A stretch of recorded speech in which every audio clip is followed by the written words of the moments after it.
Hora de conversar com Mônica Bergamo. A Mônica disse que o tema dela hoje é Fórmula 1, mas falou só isso. Não deu nenhuma pista. Mônica, você tem histórias para contar de bastidores? Você é uma fã da Não, é porque, velocidade? Megali, eu tava com um problema grave aqui no meu celular e foi pifando e eu não consegui mais mandar mensagem. Então eu falei, bom, a gente entra e o Megali se vira, como sempre. Mas, Megali, não, enfim, chegou o dia, o grande dia, né, do Grande Prêmio de São Paulo de Fórmula 1, uma expectativa muito grande.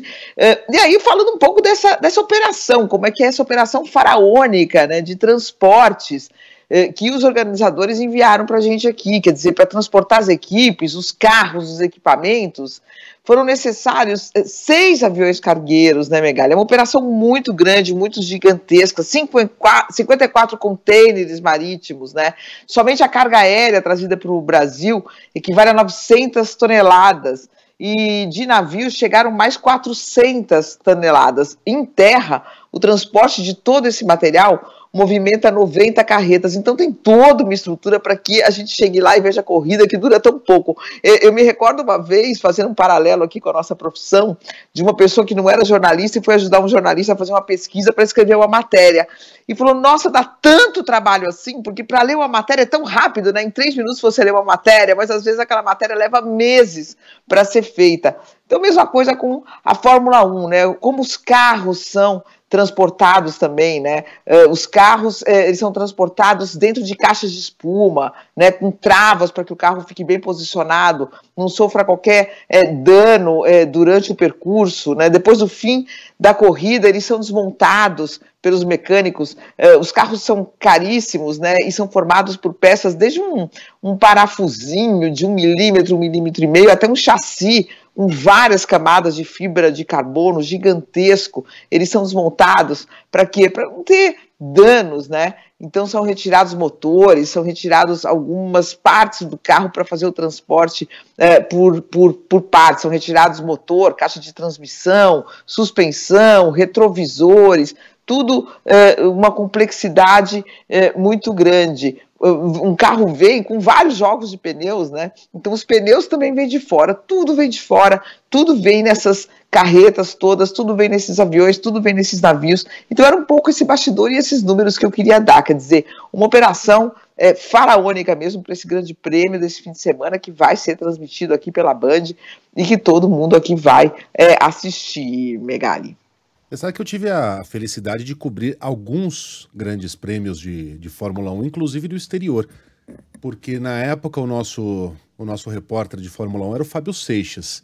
E quando da Copa de 2006, na Alemanha, o Seixas foi escalado para cobrir a Copa do Mundo pela Folha de São Paulo. Ele fazia a Folha de São Paulo e a Band News FM. E aí a Fórmula 1 caiu no meu colo, Sheila.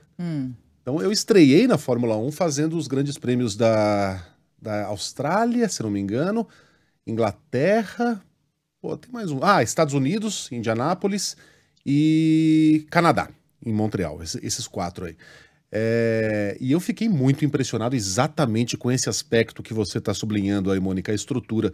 E nas corridas europeias, essa estrutura é ainda mais impressionante, porque os motorhomes que são montados nos paddocks são muito maiores. Para cá, para o Brasil, para o México, eles trazem uma versão reduzida. Mas o motorhome, por exemplo, da Red Bull, né, uma informação de bastidores aqui, os repórteres se alimentam geralmente na Ferrari, que serve a comida mais gostosa, que é o macarrão italiano. Mas na Red Bull tinha um buffet espetacular. Tinha máquina de fliperama, ping-pong, pimbolim, TV de plasma, quando na época aquilo era uma novidade ainda. Era um negócio impressionante o que eles ofereciam para os visitantes e inclusive para os pobres repórteres que estavam lá. Agora, Megali, pode te deixar com inveja? Deve. Eu nunca cobria... Eu cobria a Fórmula 1, quer dizer, indo nos camarotes, falando com as personalidades que estavam lá. Mas você sabe com quem que eu andei de carro certa vez? Com quem? Com Ayrton Senna. Mentira. Uau. Ele pilotando? Eu, bem jovem, fiz uma entrevista com o Ayrton Senna para a revista Playboy, uma entrevista, inclusive, que deu uma repercussão enorme na época. e ela foi traduzida por todas as Playboys do mundo. E o Ayrton Senna foi a primeira grande entrevista. E eu me lembro que eu era bem jovem e ninguém conseguia entrevistar o Ayrton Senna. E aí o meu, então, chefe, Carlos Maranhão, falou, não, eu vou te dar essa missão, que essa missão é uma missão impossível. Eu fiquei 6 meses tentando a entrevista, eu ia toda semana falar com o seu Milton, pai dele, no escritório deles.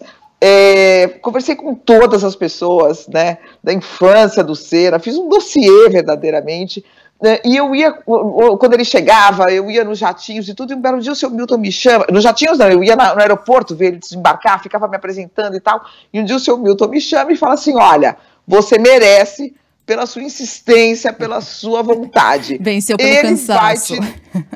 Ele vai te dar essa entrevista, Que demais, e aí demorou, até que um belo dia eu fui na casa deles, agora eu não me lembro mais onde era, Mônica, e eu tinha 20 e poucos anos, eu tinha 22 anos. Eu lembro dessa entrevista, foi nessa entrevista, me corrija se eu estiver errado, que tinha aquele negócio lá que o Piquet lançava uns boatos maliciosos sobre o Senna, né, que não gostava de mulher e tal. Foi nessa entrevista que você arrancou do Senna, que o Senna namorou com a então esposa do Piquet, né? Ele falou, eu já... Foi isso, como é? Não, é o seguinte, foi exatamente isso, essa entrevista bombástica, ele falou que viu Deus, ele falava que via Deus nas curvas, foi uma entrevista muito reveladora, e o que aconteceu ali?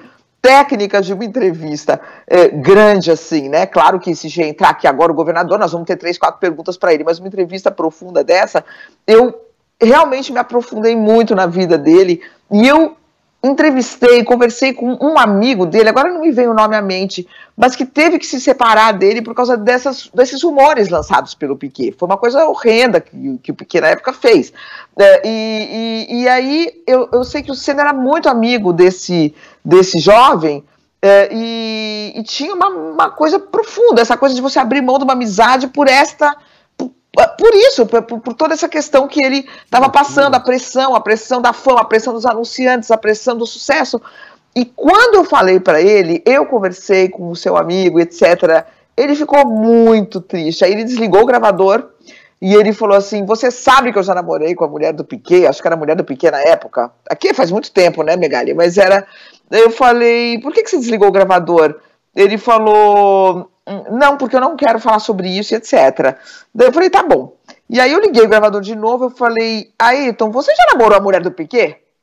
Aí ele fez um silêncio, e o Carlos Maranhão, que era então meu chefe, falou, tinha me ensinado isso naquela época, você nunca, quando o entrevistado fizer silêncio, não ajude o entrevistado, fique em silêncio também, porque ele vai ser obrigado a falar alguma coisa. Eu fiquei em silêncio.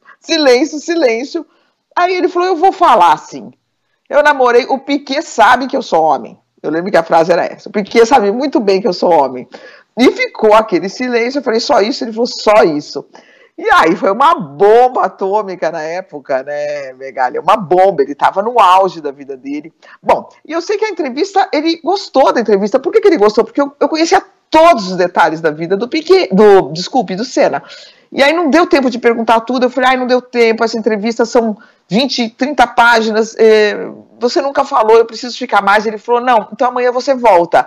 Aí ele falou, eu vou te levar, nem lembro, ele falou, eu te levo, e ele me deu uma carona, parou no posto, colocou gasolina, e eu fui ao lado dele num carro normal, ele dirigindo calmamente.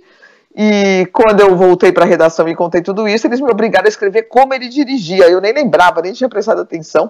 E peguei alguns poucos detalhes, porque eu estava querendo fazer perguntas para ele. Mas foi realmente... Eu era muito jovem e foi uma... Até hoje eu falo dessa entrevista, foi uma das melhores coisas que eu já fiz na minha carreira, porque ele não falava com ninguém. Ele não sentava para falar.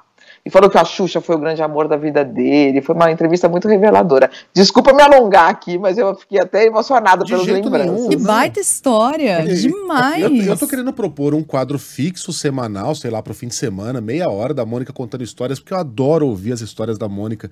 Recentemente, né, Mônica? A gente participou de um evento, eu e você, de uma live com o Marcelo Duarte, tá lembrado? Com o André Luiz Costa. A Mônica contou altas histórias ali para estudantes, muitas eu não sabia, e são deliciosas. Por um acaso, o Marcelo Duarte era secretário de redação da Playboy. Então era o Carlos Maranhão, era o diretor, e o Marcelo, um chefe maravilhoso, os dois realmente. E teve essa história dessa entrevista. E o Juca Kfouri era também da Playboy e também ele tinha um comentário na Globo. E ele chegou e falou o seguinte: eu vou antecipar, fazer o esquenta dessa entrevista. E aí ele chegou lá e falou: a Mônica Bergamo, jovem jornalista, fez uma entrevista bombástica, Senna fala isso, fala aquilo, fala aquilo. E aí o seu Milton começou a me ligar, porque isso era uma resposta só da entrevista, né? E a entrevista tinha 20 páginas. E aí o Juca falava: não atende, porque senão ele vai... Eu falei: mas o que eu falo pro seu Milton? Como é que a entrevista saiu? Bom, enfim, coisas do passado, enfim, e momentos muito interessantes aí, e realmente ele era tímido, né? Uma pessoa muito suave. Eu tenho essa recordação dele, de poucas horas que eu passei com ele, mas que foram profissionalmente um privilégio muito grande. Muito bom.